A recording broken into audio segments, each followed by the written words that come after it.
to the UIAAA Connection podcast. GoFan and VNN are proud to be the exclusive sponsor of the UIAAA Connection. Now a combined company, GoFan and VNN provide a seamless integration for digital ticketing and athletic websites. Direct your fans to one place for all your athletic events, communications, and tickets to home and away games. Thank you to GoFan and VNN for their exclusive sponsorship of the UIAAA Connection. Welcome back to another edition of the UIAAA Connection. I'm your host, Mark Hutch Hunter. Today we have as our special guest Dan Talbot, Certified Master Athletic Administrator, the Senior Director of Athletics at Polk County Public Schools in Florida. Welcome to the podcast, Dan. Hey, man, appreciate you having me. Appreciate it. I just got back from Utah, so I'm excited. Yeah, and we're going to talk about that in a minute. Let's have you begin by sharing with our audience where you grew up, where you went to college, your first job, etc. All right. So, I was born and raised in New York. My family was from New York, and my father was in the military. So he was stationed up in Plattsburgh, New York, which is basically southern Canada. And we lived in Brooklyn. So that's where the family lived. And then I just remember him coming home one day and says, pack your stuff. We're headed to California. He got transferred to an Air Force base out in California. And part of that was probably my fault because I didn't school wasn't, that important to me at a young age. Hanging out on the stoop with my cousins and family was probably the most beneficial thing in my life. So we got transferred out to California. And then I remember vividly him coming home when we were stationed out in California. We were on Travis Air Force Base near Sacramento and Vacaville area. And he came home and said, we got orders to Okinawa, Japan. And I was like, I don't want to go to Japan. And back then in the military, I don't know if it's the same now, but you had to do 2 overseas tour duties. And he did one in Italy prior to me being born. And then he was talking to a buddy at work. His buddy had to go to Alaska and he had to go to Okinawa. And the guy didn't want to go to Alaska. My father didn't want to go to Japan. And the commander of the base said, I don't care who goes where. Some of you's going one of you's going one place. And so we ended up switching orders, and I actually went to high school and graduated high school, West Anchorage High School in Anchorage, Alaska. And that's pretty much, when you get to that age, that's what you call home. That's where my high school friends are. And I still got a deep-rooted connection with a lot of my high school friends. Most of them are no longer there, but we still have a tight group. I got to spend time with one of my high school friends in Austin at the NADC. So it's good to see her and go out to dinner, meet her family and do those things. And then after I graduated high school, I went to what is now called, it's Western Colorado University. It's in Gunnison, Colorado. Small school up in the mountains right next to Crested Butte. Beautiful place, extremely cold in the winter. Is it by the Black Canyon of the Gunnison? Right there. Okay, yep, that's what I figured. Yep, I got to spend a lot of days icing down my body in the Gunnison River and the Blue Mesa Reservoir. And so I played football there and decided once I ran out of eligibility, that's kind of at that point where I worked I had the opportunity to fly back to Alaska one summer and work a high school football camp. And I was a camp counselor since I was a player. And so they brought a lot of people that were from Anchorage that were playing college football, and they brought us back as camp counselors. And that's when I knew I wanted to get into coaching.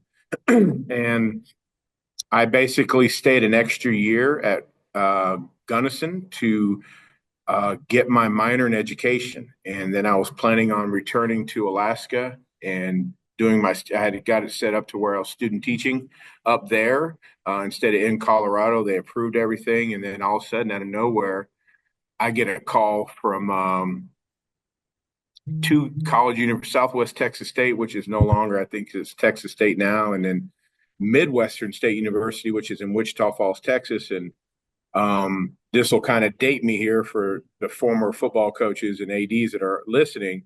I was offered a restricted earnings position at Southwest Texas State And then Midwestern State offered me a graduate assistant position, and the restricted earnings wasn't too. They were full-time coaches with half the pay, and you couldn't get your master's. So I took the GA job at Midwestern State University, where I got my master's in kinesiology. I got to coach football.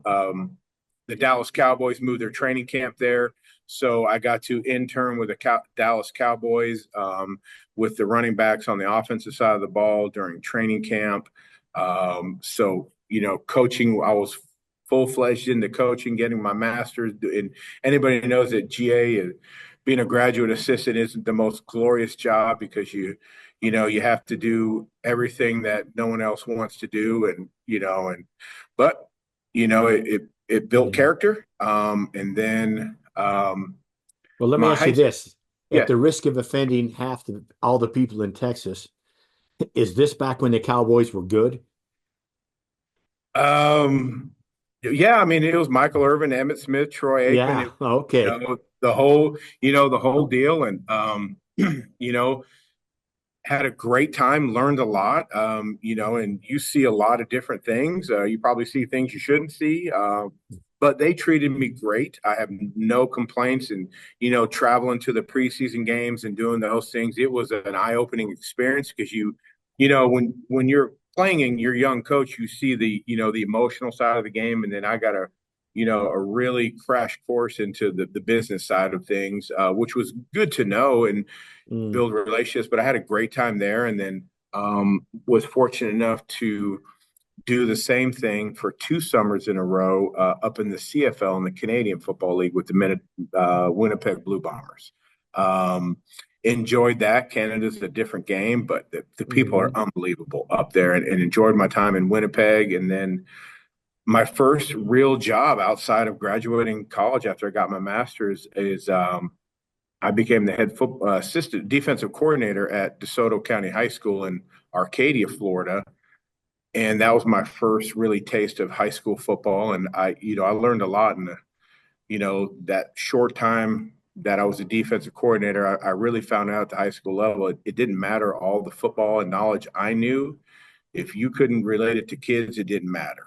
So after 1 year as a defensive coordinator there, I took over as the head football coach. And it was interesting, too, because someone asked me this question the other day: what was your first athletic director or athletic administration job? I said, it was when I was the head football coach at DeSoto. I said, because part of that job was to be the head football coach and athletic director. And I had no ambition to be an athletic director, but I wanted to be the head coach. So I took on that role as athletic director, because that's what the position was. And then after 3 years as a head coach, I had a great opportunity. I thought I was going back to college football at Texas A&I down in Kingsville, Texas, but it's Texas A&M Kingsville now. And things didn't work out. So I took a job at Lakeland High School, coaching football, and then became the assistant head coach. And then my principal came down and was like, "Hey, you've been an athletic director before." I was like, "Yes, ma'am." And she goes, "Great, you're now the athletic director here." And I was like, so it's interesting that, the 4 athletic director positions I've had, 2 of them were forced upon me. And then I was the athletic director and assistant head football coach at Lakeland High School, a very successful program in Florida, known throughout the country. Had a lot of great experience there. Then I was kind of just at, the crossroads of my life. And, did I want to been coaching for over 20 years? And did I want to continue to, raise other people's kids? But I knew athletics was in my heart. And so I made a decision. I got married. I was 40 years old when I got married. And she was from Winter Haven, Florida, and she lived in Lakeland, where I live. And we got married, which is a great thing. And we had a 3-year plan to get back to Winter Haven, which is about 30 minutes from Lakeland. And we told my mother-in-law that we were thinking about moving back to Winter Haven. And instead of 3 years became 3 months. We found a house in Winter Haven on the lakes. And so now I'm commuting back and forth. I moved next door to the principal at Winter Haven High School, and she was talking to me a lot about, can you help me find an athletic director? Can you help me find an athletic director? And And I started thinking about it. What about me? And so I got hired on. This was the first athletic director job that I actually pursued and wanted. And I took that job for about a year and a half. And then in our district, we have what's called a county athletic director. And that position was coming open, and I had a lot of interest in that position. And to give you an idea of how great a job I have in this district, I am the third person to hold this position in our county since 1974. And so Wow. it's one of those positions where they don't come open often, and when they do, so I was blessed and fortunate enough to even one be considered for the role, and then in March of 2016, I was named the county athletic director of Polk County Public Schools, and it's just been a and it's been a great opportunity for me. And to have 21 high schools, 30 something middle schools. And when I first started the job, it was just me and my secretary. And then now, the position has obviously grown, and I think the importance of athletic administration has really come to the forefront of how important it is. And I mean that in terms of the eyes of the superintendent, risk management. People can, most people still believe that we just turn on the lights at 7:30 and two teams show up, and a game magically happens. And I think everybody out there knows there's more to it than that. And then now with basically all the state laws or federal laws that we're contending with, nothing can get a district sued faster than athletics. And so my staff has grown to, from me and my secretary to now five of us total. We have our own building in the district, which is great. So it's just us in there, and it's kind of off the beaten path. So no one really knows where we are. And we're off and running, trying to, change kids' lives and really, as a county athletic director, the first 3-4 years were really great because you got to go back to the schools that you either taught at or coached at, or you were the AD at, and everybody knew you were the boss now. And then basically after that fourth year, when I didn't have a relationship with any student athlete, year five was very difficult because no one knew who I was. And so that's when I started thinking, like, how am I going to get in front of these kids? How am I going to make a connection with these kids? Because we've all got in this business to help kids and benefit the student athletes. And then when you get disconnected Sure. from that, you got to think away. So it's funny. I have an athletic director now. She's athletic director at one of my high schools. When she was in high school, it's funny when you're coaching and your kids come back and that you coach and they have kids and they want you to meet their family and their kids. That's when you're starting to age. So when I first got the job, we had a girl at one of our local high schools. In the 11th inning of softball, she hit a 2-run home run to win the state championship.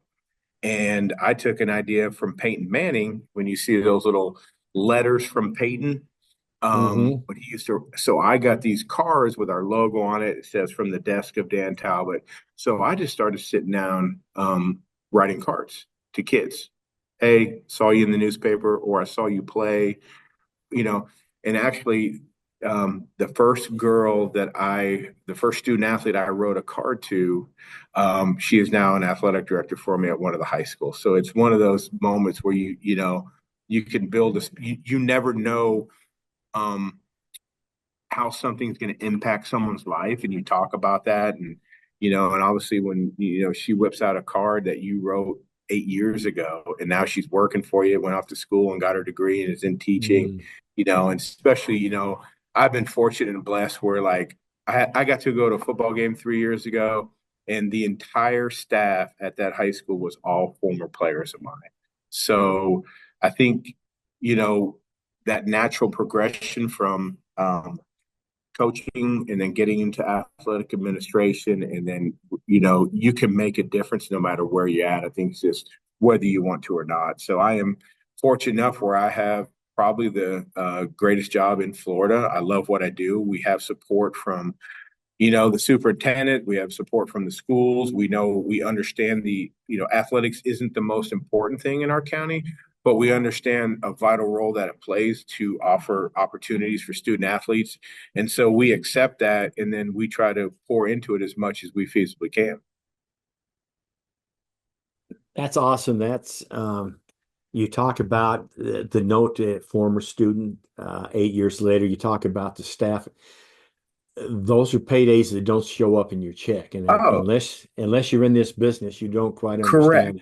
And here's another story. So last night we dedicated a field to a former student athlete when I was the athletic director at Lakeland High School. His name's Evan Chambers, and he passed away with heart issues. And so we had done some work with former players to upgrade the facility for the kids. So they named the field after him. And so I went to the ceremony last night and got to see, it's interesting. He came up and gave me a big old hug. It's Chris Sale, as we all know who Chris Sale is. He's with the Red Sox forever, won a World Series. Now he's with the Atlanta Braves. But, it's funny because this guy has done everything in Major League Baseball.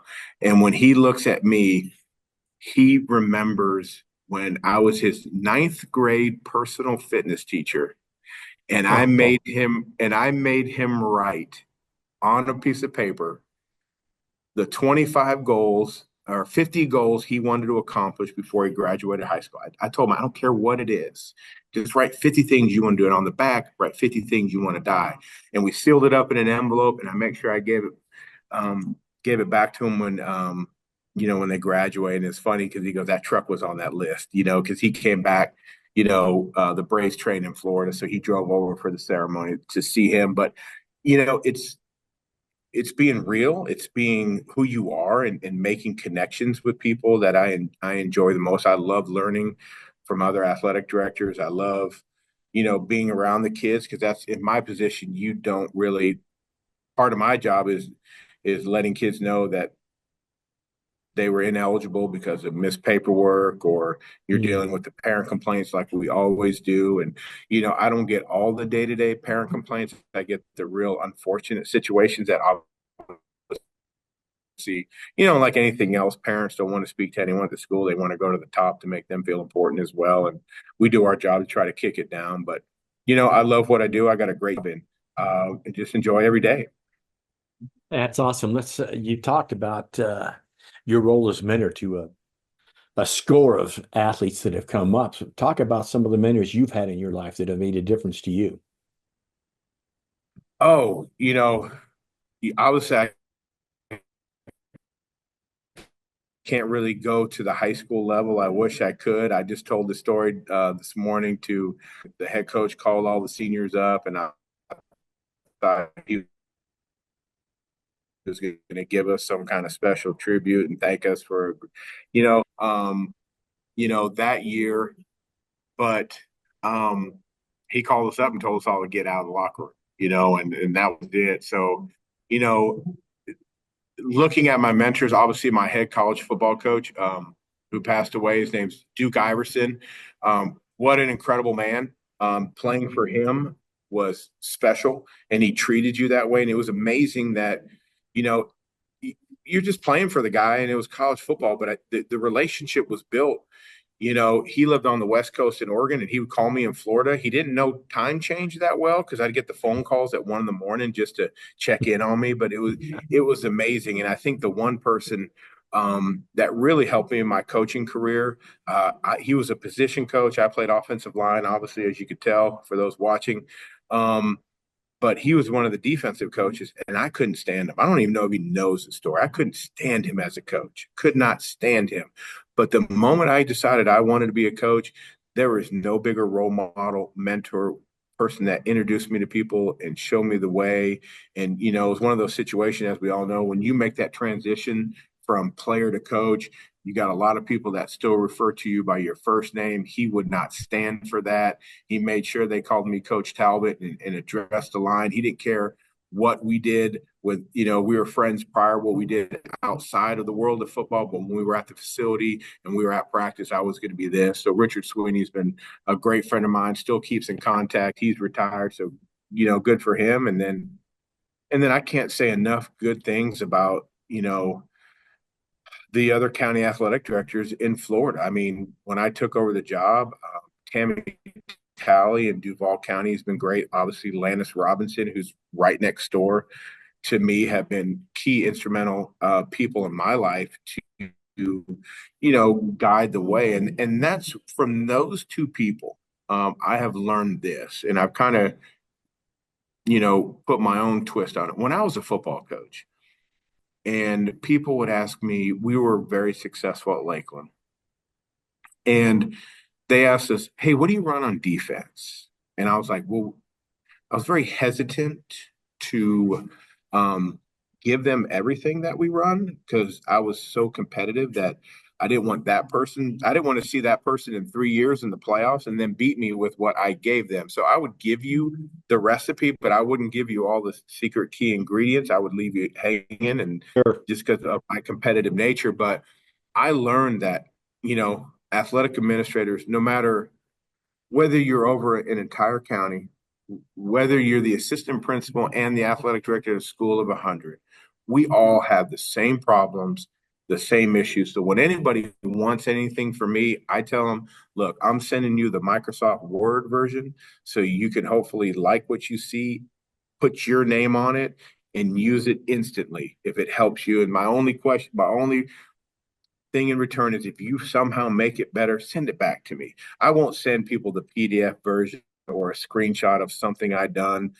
That's the beauty. So I can be the person that I truly want to be as an athletic director, is someone that's honest and wants to help other people. Because as an athletic administrator, especially in your first years, like when the coach messes up, you feel like you've messed up and you're taking the brunt of that. And then you realize when you get older and in the experience as an athletic administrator, you didn't do it. It's your job to fix it. And then make sure it doesn't happen again. And so I've been fortunate enough that, my people and counterparts in Florida have shown me the great way. And I hope I can pass it on to the younger athletic administrators coming up. And if you're a young athletic administrator out there, it gets better. Trust me, it gets better. It just takes time. And Hutch, as you know, you've been at, Yeah. it just, things get easier. They don't Yeah. seem like it, but they do. Well, let me ask you this then, Dan. Talk for a minute about uh, you became a new AD. Actually, you went after the job. So then you wanted to be the AD this time. How did you get involved in the FIAAA? Then how did you become involved in the NIAAA? And then on to state coordinator, national faculty, all those types of things. Well, it's interesting because I was an AD for a long time before I got even involved in the FIAAA. I heard about it. I heard that there's this great AD conference in May every year in Florida, and that I should go.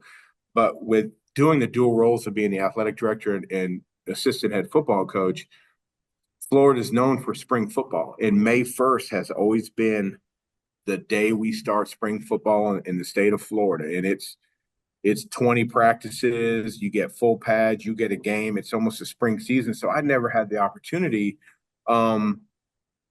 to attend the FIAAA conference. So the minute I became just a standalone athletic director, I just started going to the conferences.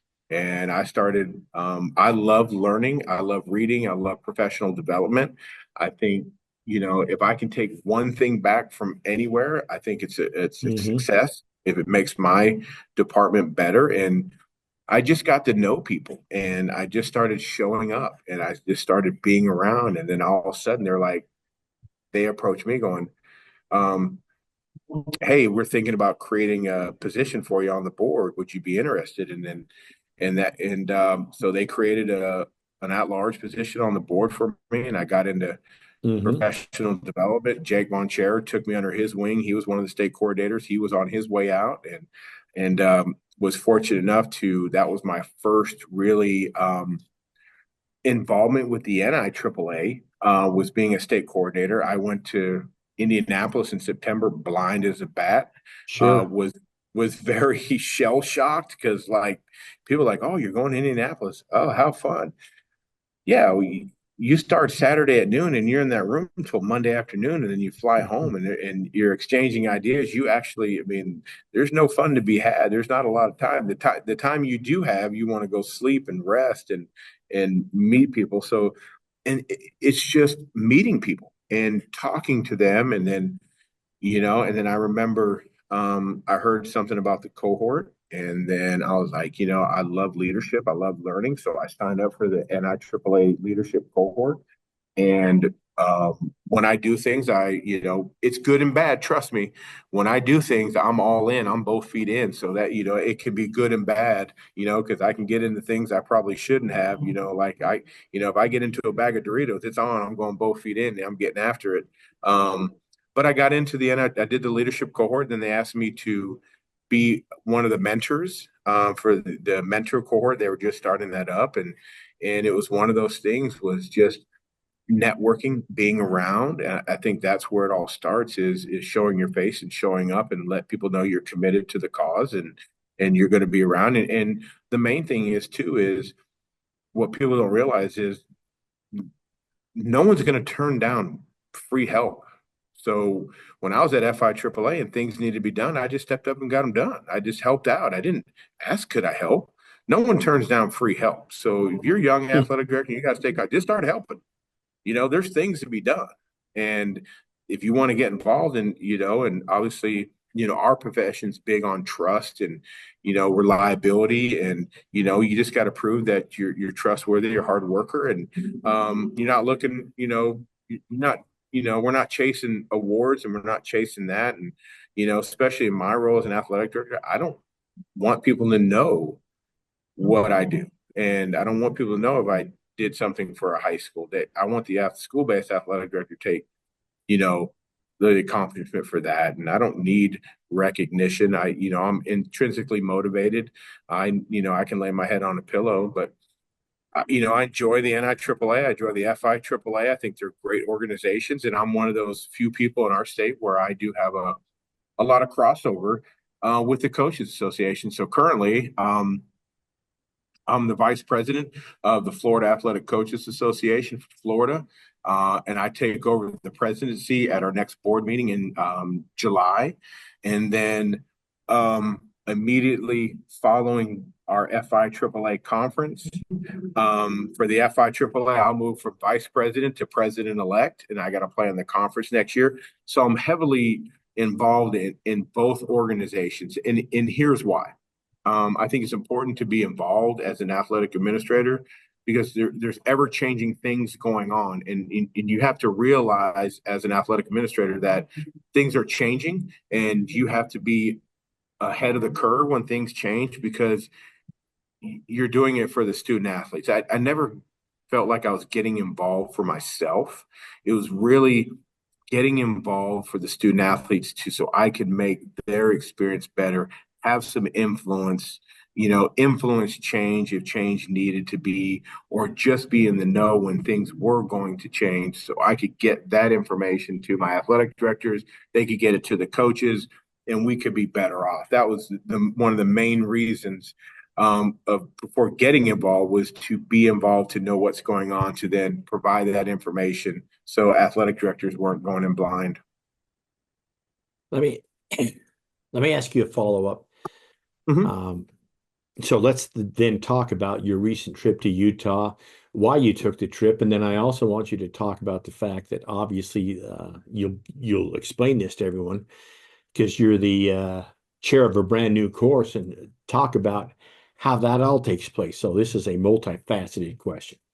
Oh yeah. So, and I'm not gonna lie to you. And here's the thing. So, I was at a state coordinators conference, and they had tried to get a course up off the ground,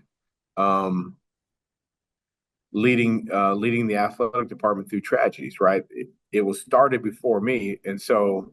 Oh, I'm well familiar because there was a time when I wasn't assigned to be a course chair, but I was at least contributing, and that's got to be. Yeah. 10 years ago. Anyway, I Yeah. digress. Go And ahead. so, you know what I mean? And I'm young and ambitious. They're like, hey, is anyone interested in taking this class? I had no idea what it even entailed. You know, I've taken every LTI course because, like I said, I love learning and I love getting new ideas. So, of course, I was like, sign me up. I'll take it, you know, and I had no idea. And then all of a sudden, you know, that was right around, I had to give an update it's interesting because I had to give an update at the 2020 virtual conference, the Tampa virtual Mm-hmm. conference on it. And I tell you what, the course has gone through many twists and turns because when I first started the course, you know, I think we were going down the wrong direction, right? I started researching all uh, the horrific things that have happened to student athletes and teams and coaches. And I'm telling you, man, it put me in a dark, dark place because you're reading these stories and you couldn't imagine them being about kids. And I was unfortunate enough as a brand new head coach. I was in my third year. Um, and when we started fall camp for football, we went to we started the year of going to either 8 straight funerals or wakes to start the season as a team.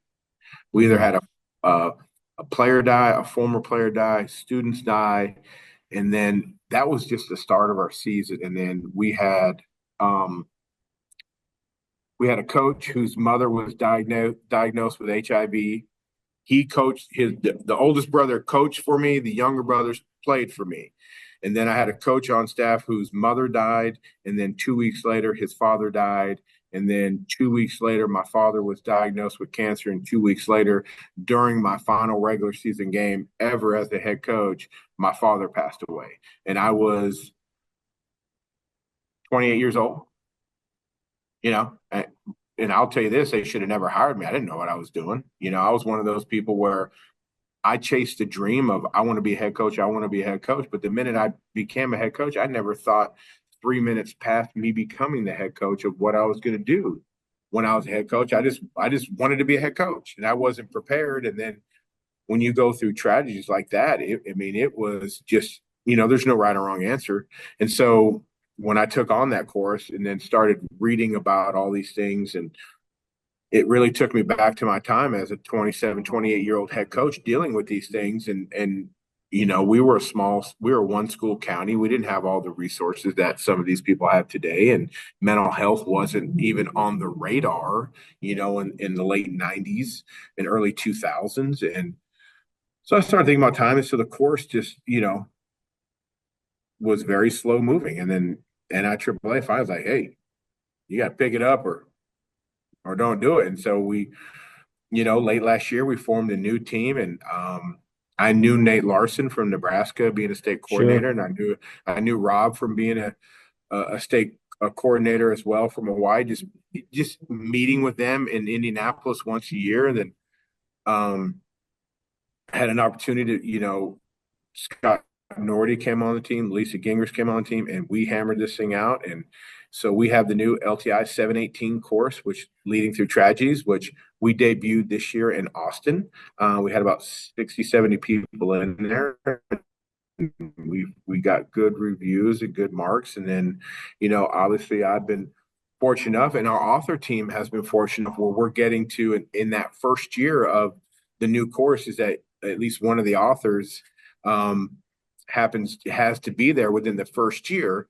And so being from Alaska, being from Colorado, um, I really enjoy the mountains, winter sports. And so when I first got married, before I got married, I was probably, you know, Florida's hot and, you know, Right. Florida's crazy. I mean, we got no rules down here. So I was looking to transition to get back to Colorado. And then I met my wife, we got married. And so one of the agreements for my wife and I was every year we're going to go, every year, whether she goes with me or not, she is going to drop me in the mountains with snow. And so we have a timeshare at Breckenridge, so we go to Breckenridge. But every other year, we want to ski somewhere else. So my wife is in medicine, so we had a medical conference in Park City, and obviously, and here's the great thing. So the cohort, right? Right. So one of the person, my mentor was Jamie. So Sure. he's AD at Park Park City High City School, right right? there. And Yeah. I'm sitting there going, and then I called, Trevor, who, and I said, hey, I'm going to be in Park City. Let's have dinner. This is all during COVID, right? And Mitch, we're like, hey, I'm going to be, and Mitch couldn't make it Right. that night, but we had dinner in Park City because of the cohort. And so this year I called Jamie and I was like, hey, what are you doing February, like, 4th through the 9th? Like, I'll be here. Like, you coming? I said, I'm coming. Where I go, we picked Park City this year to ski somewhere different than other than Colorado. And all of a sudden, I see he goes, text me when you get here, da da da da. Well, then I get a call from Trevor. And Trevor's like, hey, I hear you're coming to Park City to ski again this year. I said, I am. He goes, would you be willing to come in one day early? And he goes, I go, for what? He goes, the first Monday in February, every year we do two LTI courses Right. at the Utah High School Athletic Association building in Salt Lake. He goes, would you be willing to come a day early? I said, shoot, let me talk to the wife. And so talked to the wife, and we flew in on Sunday morning, and I checked in the hotel downtown. I didn't realize how much, I do now, but shame on me for not doing my research, but downtown was dead. It was a Sunday. I was like, man, this place is a ghost town. But church owns a lot. And so once I knew that, but I got a chance to go to the Utah hockey game in their inaugural season. Like I said, I'm a Hmm. winter sports fan. So I was downtown Salt Lake, went to a hockey game. Trevor picked me up, drove me to Midvale. I guess that's where the association Right. is. And me and a team of authors from Utah, we taught 718 to about 15, 20 people.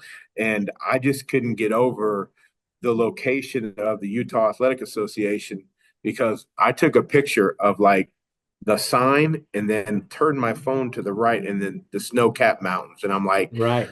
and for me being, you know, going to high school in Alaska, going to college, I mean, I was home in the mountains, in the snow, in the cold, and there wasn't a lot of snow. And then, of course, 4 days of record high heats in Salt Lake and, Park City wasn't a lot of fun, but it was great to, and that's the thing is those connections you build by getting involved, allowed for a new course that maybe they couldn't take at the national conference to bring it to Utah.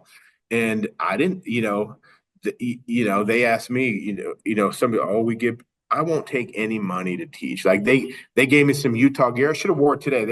Andy gave me a nice jacket. I got a nice button-up shirt with Utah that I can wear. But I had an awesome time. I mean, it was unbelievable to have that. That was my first opportunity to do that. And then I guess I must have done okay because Dustin Smith from Oklahoma called and Darren Coe from North Carolina has called. So I get the opportunity to do things. But, I also get an opportunity to learn from other people and just, because like I said, every place is different, but to the core of our jobs are the same, right? We all have the same parents, the same problems, the same coaches that should get out and we can't find the right coaches and the lines get blurred between educational based athletics versus sport AAU or USA, right? All them things. And it's just truly wonderful experience to meet people and especially other athletic administrators um, around the states and just share ideas and be able to talk. It was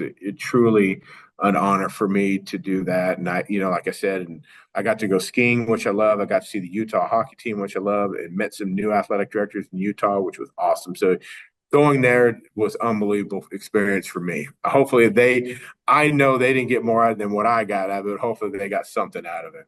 No, I only heard positive things. They loved you. So that's talk for a minute, or maybe if you have a story or two about some of the Florida legends. We're talking Ron Balazs, Andy Childs, Lannis, that are, nationally famous Oh with the yeah, NIAAA. oh And there's man, others, I know that. oh, there. I mean, here's the thing, you know, and that's the key for the young athletic administrators because the one thing about me is, everyone always refers to there's something not right with him, right? But when you start getting on the scene and you see the legends of Ron Blas and Andy Childs and Lannis Robinson and all these other great athletic administrators. Here's the thing. Don't They're great people. And I think we make the mistake to build them up bigger than they are, because once you get a chance to talk to them, they're just normal people that want to inflict change, positive change on student athletes, that work hard, that do self-certain servant leadership and all those different things. And it's just taking the opportunity to get to know them. And we got a we are a dysfunctional group in the FIAAA, but we're a family and we take care of each other.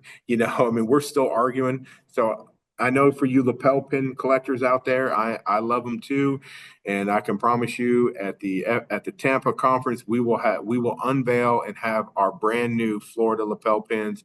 I just ordered 5,000 of those little babies. So for you lapel pin people out there, be on the lookout, because at NADC in Tampa, we will have our new lapel pins. But they're just great that would people. be me. So I need it. I need at least three Yeah, of those I will make reserved. sure But I will send continue. you. Yeah, you'll get one, no problem. Yep, we have the new Florida ones. But just seeing those people and learning from them, and but you look at the thing. So when I got into the state coordinator role, Jake was on his way out.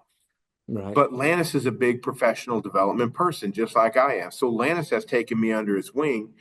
And because Lannis is the type of person where if I make it better than he ever did, he's not going to care. Right. That's what he expects. And Lannis is, getting to the point where he's looking at retirement and doing those things, but he's also making sure where he's taking someone under their wing to leave it in good hands. And then that's what we're looking at too, because it's interesting because Donnie Tucker, Lannis Robinson, Scott Drabzik, we're all going over to a young county athletic directors county on Friday. We're going to teach 504 to his athletic directors, and he wants us to just reassure that everything that he's saying, you hear from someone else. We didn't ask for financial compensation. We didn't ask for anything. We're loading up and we're heading over there, and we're all meeting there because we know we're going to have a good time and laugh, and it's creating those memories, right? And I always tell people I don't worry about awards. I think awards are more for my wife. She gets she gets reassurance that I am doing positive things. And she was going to come to the talk in Utah. She was like, I'm going to come listen to you. I was like, come on. And then obviously when I was rolling out about 6:45 in the morning from downtown Salt Lake, that time didn't appease her too much. But it's just great people, and it's meeting the right people, and you have good judge of character. But I've been fortunate enough to get in on those legends of Florida, and like Tammy Talley in Duval County. There is no one better than her. I mean, she is awesome. And there's not one thing I wouldn't do for her, because her county and my county, and she's in Jacksonville, very similar in size. And, we have a very great group in Florida where we meet as county athletic directors 6 times a year, and we get together and bounce ideas off each other, because when basically the governor took over the athletics, we don't have a lot of rules, and there's certain things as districts that we have to come up with. So we make sure we get together and we're all on the same page, because it's, if I'm doing something different and someone else is doing anything, parents will call that out. I don't think they know that we're on a unified front. We get together and try to do what's best and try to make policies and procedures that best fit us all. That way, knowing, because if one person's doing one thing and you're doing another, the parents are going to know about it. About it. So we got a great group and just learning for them. But I think it's important to not be standoffish. And if you're a young athletic administrator, jump right in with both feet. Don't ask to help, just help. That's how you get involved, and that's how you do things. And don't make people out bigger than they are, because Lannis and I talk probably every day. And we only talk about athletic administration probably one time a week. We're just checking in, laughing. Landis and I will just, hey, we need to talk about this. Well, how about we meet for lunch? Let's meet for lunch. And we spend more time just talking and laughing. And and just because we have become such good friends, because our counties right next to each other, obviously we make fun of each other on the way his county operates and the way my county operates, but it's all in good fun. And we have such, I enjoy I enjoy state coordinators. I mean, just meeting new people and enjoy our FI AAA board meetings or our Florida Athletic. It's just an unbelievable experience for me. I mean, I just enjoy meeting new people and because the thing is too, what I tell people, because before I became on track to be the FI AAA president, they had to have a talk with me because I like to have a good time, right? Anybody that knows me, but I don't drink, right? I don't need to drink to have a good time. So they're always worried about, my seriousness of the role. And I said, look, I come here to have a good time and meet people and laugh and joke because when I'm back home at work, it's a different environment, right? It's a different atmosphere.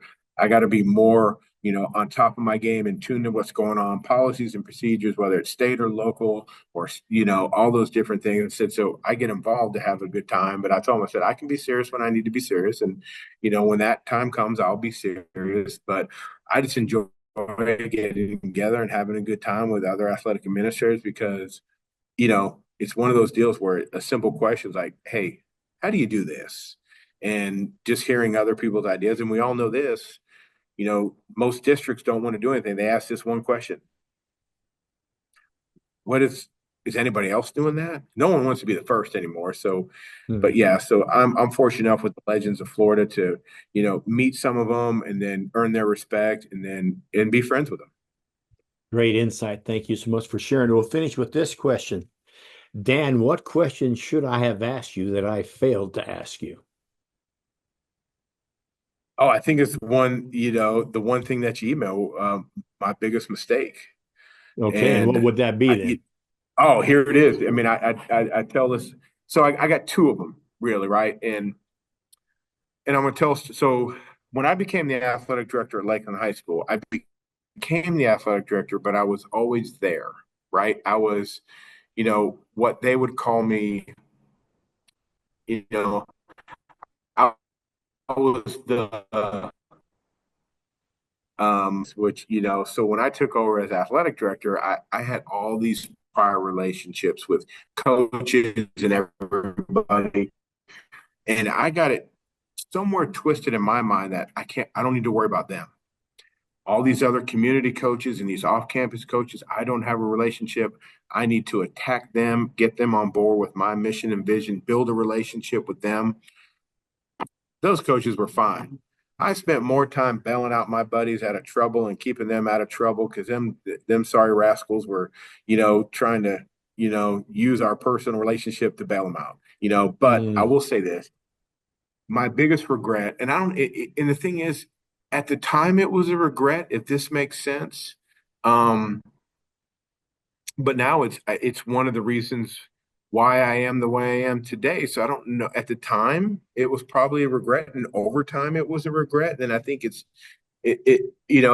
didn't turn into a regret. It turned into a um, becoming the man I am today. So when I was interning with the Dallas Cowboys, there was a coach, and I won't tell you his name yet. He was the tight end coach of Dallas, and all through camp, he was trying to, hey, let's go get something to eat. Hey, let's go have a drink after practice. Hey, let's do this. Hey, let's do that. Hey, hey, hey, hey, hey. And I was just kind of like, what's this guy want with me? Right? Like, really? Like, and it became kind of the laughing joke. And then in my mind, I was like, he's the tight end coach. What could he possibly do for me? I was trying to get in with the offensive coordinator. I was trying to get in with the big wigs. I was 27 years old. Everything was in front of me. And so that went on and on and on. And then the internship was up. I was done. And then here I am in the middle of nowhere, Florida. And I'm coaching high school football and I'm watching college football. And all of a sudden, the Red River rivalry comes on, and it's Oklahoma versus Oklahoma State. So I'm watching that, and all of a sudden they announce that here come the Cowboys of Oklahoma. And I sat there and I couldn't believe it. And I realized in that moment that Les Miles wasn't, being crazy. He was trying to take a young coach under his wing Mm, and mentor and tutor, and he doesn't know who I am. And I couldn't see past my own arrogance and my own, stupidity that here was a guy who was just a tight end coach at Dallas at the time. That's how he was to me. He turned into Les Miles, obviously, Oklahoma State, LSU, yeah. Kansas, and his record speaks for himself, national championship coach. I mean, and the whole time he was just trying to help me out. He was trying to mentor me and make me better. If I was not 27 years old and arrogant and immature. But on the other hand, I do have one of the greatest jobs in Florida. So I am thankful for that moment because it turned me into the person I am today. And I've learned from that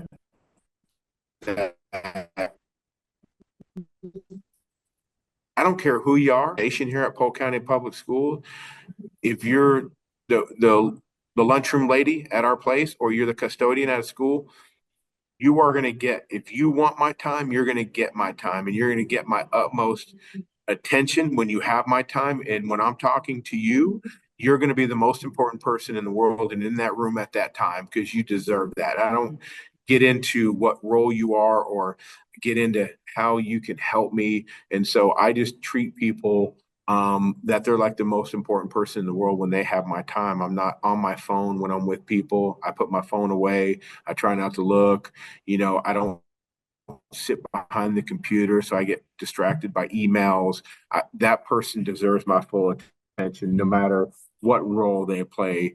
It's that old cliche is, treat the custodian like you would the president. And that's what I try to do. And that's the lesson I learned, in having to go through that. So at times when I was still young and immature and growing, that was my biggest regret. But now that I look on it, it was a life-changing moment. And I was smart enough to turn the regret into a. That is awesome. Thank you so much for sharing. On that note, that wraps it Yeah. up for this edition of the UIAAA Connection. Again, our special guest today has been Dan Talbot, Certified Master Athletic Administrator, the Senior Director of Athletics at Polk County Public Schools in Florida. Dan, thanks so much for being on the podcast. Hey, Hutch, appreciate you having me. Enjoyed. Thanks again for the people of Utah to having me out there. And if I can ever do anything for anyone, please don't hesitate to reach out. Thank you for our listeners. We hope you tune in again next week for another edition of the UIAAA Connection.